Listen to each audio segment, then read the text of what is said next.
అసలు అందం అంటే ఏంటి? అది రూపమో, రంగో, అలంకారమో కాదు. ఏ ఒక్కరి జడ్జ్మెంటో, అభిప్రాయమో కాదు. ఒక కవి వర్ణనో, చిత్రకారుడి బొమ్మో కాదు. మరేంటది? అందమంటే గుణం. అమ్మాయినయుండి చెప్తున్నా, I don't want people to call me beautiful. దాని బదులు నీది కష్టపడే తత్వం, నీలో కరుణ ఉంది, నీకు ధైర్యం ఎక్కువ, నువ్వు తెలివైన దానివంటే నాకు సంతోషం. Address us by our qualities. MS Subbulakshmi అంటే భక్తి, అందం కాదు.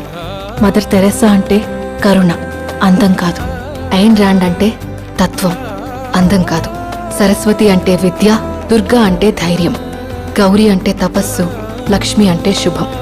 ఇలా ఏ దేవతనైనా ఆమె క్వాలిటీస్ కోసమే పూజిస్తారు, ఆమె అందం కోసం కాదు. నీ గుణాలే నీ సంతకమవుతాయి, నీ అందం కాదు.